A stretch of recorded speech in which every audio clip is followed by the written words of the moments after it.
Hello, my name is Simon, and I sometimes go by the name of Epic Bubble, and welcome to a Thoughts video.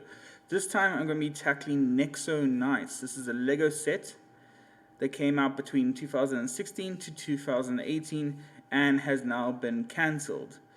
This is a look as to why the NEXO Knights, as cool as they are, why this theme got cancelled. This is a sci-fi take on the medieval theme of castle, and that already got some people a bit annoyed because if you're a castle fan like me, this seems wildly inappropriate. Essentially, this is extreme, but not in a way that traditional castle fans like. Obviously, this came about at the same time that the Ninjago movie was being released, and a lot of people wondered why this set was being released when Ninjago was being pushed so hard. This was when Ninjago was still in its prime form.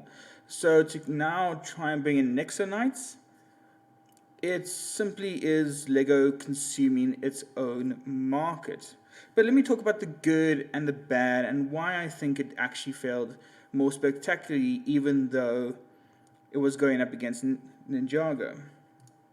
Firstly, you have the main set of characters. This is the 5 knights of Clay in blue, Macy in red, Axel in orange, Lance in white, and Aaron in green. They also each have their own squire bot. There's kind of like their own personal assistant. And then they're all facing up against the evil Magistro.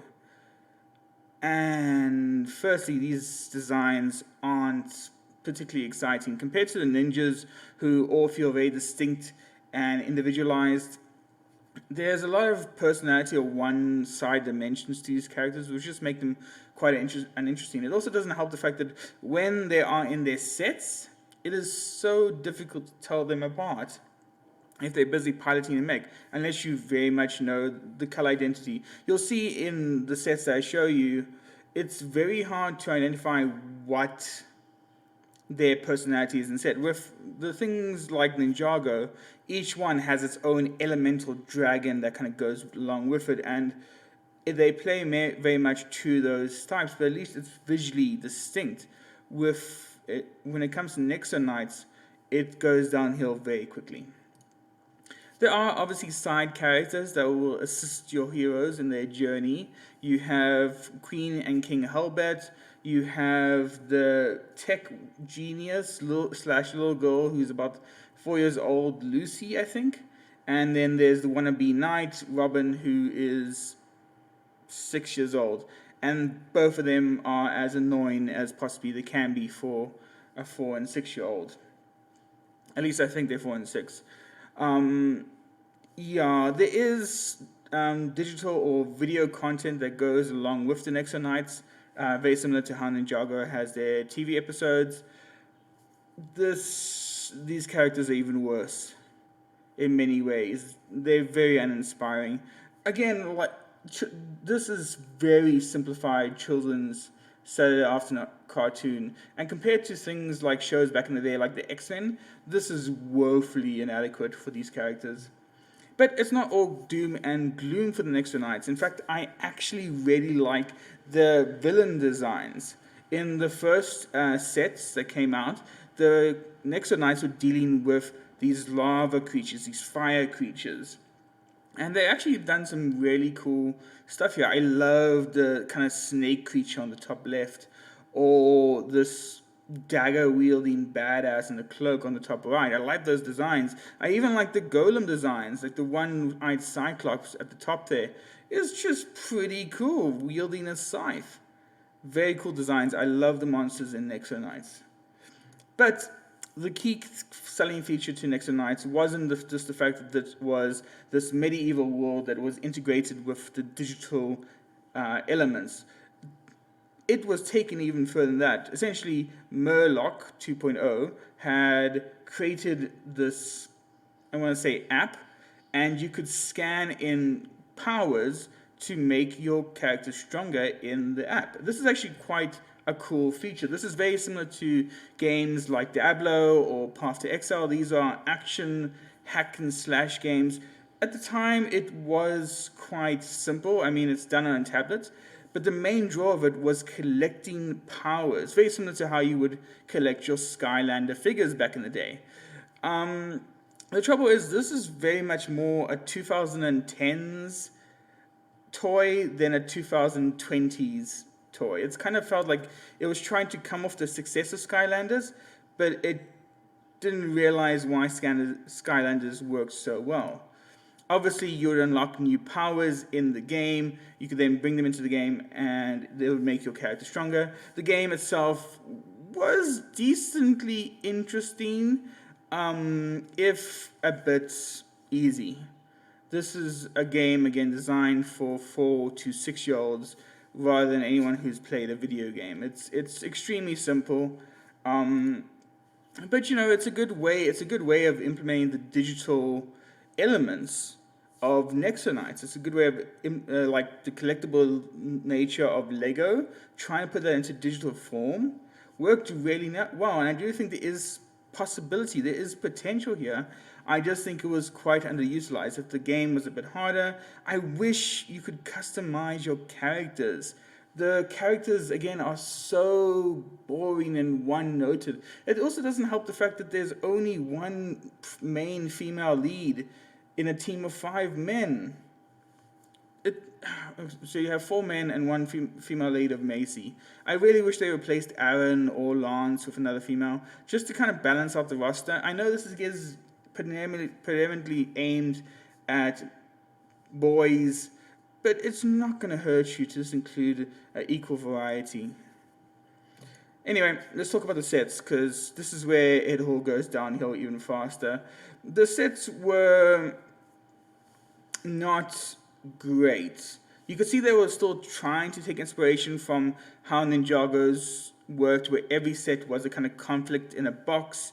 Every set had tons of play features that were shooting. But where it falls apart is the visual stylings for me. You see, the NEXO Knights, all their stuff is blue and orange with an accent of silver to it, whereas the monsters, they have this wonderful mixture of black and red that really oozes lava. What happens with the blue and orange is it's so contrasting, it hurts the eyes. You can't make out where one part ends and another one begins with it. And even worse is they obviously try to go quite large with these sets. They obviously put a lot of effort in, especially with the first wave. They try to give you as much as possible. They even added this whole like royal figures line, which I kind of do. I like the royal guards or the royal soldiers. I just find the squire bots in the bottom left were unnecessary. If you had maybe 1 or 2, I think that they'll be fine, but they pushed them so there was a squire bot for every single character, and this felt like they was padding out the roster of minifigures with undesirable characters. There was also things like the mechs where the heroes eventually powered up, and this is just bad. This is such a weak mech design. His head looks far too small for the actual body. Oh, I don't know. Maybe some people like this. For me, I just look at this and can't help but laugh. I think it's silly. I think it's poorly designed. Even the big set for the first wave, which was Jestro's volcano lair, was so busy. Again, you cannot see what is even going on here. It doesn't help the fact that the box art is blending in with the actual set itself. You have this lava flow in the middle, but you can't tell where it begins or where it ends. You can't even tell where the NEXO Knights really are positioned. You can't see any of the play features is another thing. It's probably a cool set when you actually see it visually, but from the box art perspective, it looks far too busy to be something remotely fun to play with. It also doesn't help that even though the monster stuff is all visually amazing but complicated to all hell, the NEXO Knight stuff is as equally complicated in terms of its visuals, but also radically simplified. This is the Fortress, it's a rolling castle on wheels, and it's just a pure block. There's no interesting features here. With the previous one, at least you had like a lava flow, where this one, you just get a square, and not even a big square. A lot of the piece count is taken up by these wheels. Again, I probably should point out that I do like the monster design. In Wave 2, they started releasing stone lightning creatures for the NEXO Knights to fight with, and their color palette of the purple and light gray and a bit of blue really helps it. I think these are some of the coolest characters they got to fight against. Again, these characters compared to the enemies that the Ninjago ninjas face, these are so good. But then again, the NEXO Knights, a lot of their stuff just doesn't feel interesting. And then, of course, one of the nice piece de resistances for the set, or for one of the second waves, was the Knighton Castle. This was not the fortress, this was the castle where they stayed in. And again, it suffers from the same thing. The combination of orange and blue leads it to just being a mess of contrast. It also doesn't help that there's some rather silly figures included into this. The Murloc, who's wielding the staff on the bottom left, it's a bad mech design. This set would have been better if it wasn't even included. I also really don't like the fact the enemies in this one, like I get the sentry tower or the roaming siege works. I don't know what the enemy is supposed to be. It just doesn't really fit. And again, they include more vehicles. This is one of the things I really dislike about NEXO Knights, is the fact that while Ninjago, you have sets that are kind of grounded and feel like they belong in that universe. With NEXO Knights, everything is so wildly out there. You don't know where any of this is even taking place. Arguably, this mech is so much better than the ones we've seen before. A lot more meatier, a lot more capable of destroying things. The other ones felt so flimsy and didn't really feel like they even fitted the pilot. This is also, I should point out, set 3, where they introduced the technovirus, and this is where it stopped, because the technovirus just wasn't an interesting threat, and the design for it, you could definitely tell where they were trying to push everything to the extremes in the first 2 sets. The third set, they definitely dropped the ball in terms of just the character design. It also didn't help that none of the knights ever felt like they were becoming stronger, or they had any difference in their personality that got changed, or their design got changed. Clay still looks like Clay, Aaron still looks like Aaron. But here's the real big thing, in that the phase 7 sets I counted, this doesn't include things like the potty bags, or the extra mechs, or the power tokens that you got. No, this is just the pure buildable sets that you got. In the phase 7 sets that you got, 4 of them were actual locations. This is not even a location. This is a rolling tank, and most of this is taken up by these giant wheels. It also doesn't help that this is, I believe, $100, and you only get 800 pieces. That's a terrible part to price ratio. There is no physical location sets that give any context or world building to where this is happening. A lot of it's tried to get covered in the digital app, but if you're a person that doesn't use the digital app and you're just a person like me who wants to see what this world is, it just looks like monstrosities fighting other monstrosities, and the same tank, bike, aircraft fighting against each other. At least Ninjago does sets. At least Ninjago does locations that kind of build you into this world that they are going through. You know, so when you bring in your giant fire dragon into the set, it doesn't feel out of place, and it feels like it fits in there. It feels like it's part of this world. I think what happened was NEXO Knights, trying to get the first few sets out, they really dialed everything up to 11. All the designs went so extreme, and in the end, it feels overwhelming for a person. Again, I should point out that I really like the enemy variety. I like the lava monsters in Season 1. I like the stone creatures in Season 2. Season 3 of the techno stuff, I can take that or leave that. I mean, that's probably the weakest enemy set of the lot. These ones are concept arts from the NEXO Knights Encyclopedia, and I like them. I wish they kind of went for this. Obviously, this is a stone gargoyle where they went for yellow accents as opposed to the blue accents. I kind of like the yellow accents more, but anyway, the lava ones are fantastic as always. I hope we see more of this. I hope we see more fun Lego character designs for the enemies. In case you're wondering, NEXO Knights was in some small part, I think, inspired by the Warhammer 40k universe. This whole idea of this medieval technology combined with some futuristic elements. In case you're wondering, again, this is still concept art from the character book, and you can see comparisons between some of the villains they thought they create and a soldier of Khorne, a Chaos Marine. Yeah, this is definitely Warhammer inspired. But again, the characters are cute, the heroes are a bit bland, and it doesn't help that the personality is bland as well, whereas the monsters have some really great designs. I love the harpy. I love the stone harpy. I would get a set just for her alone.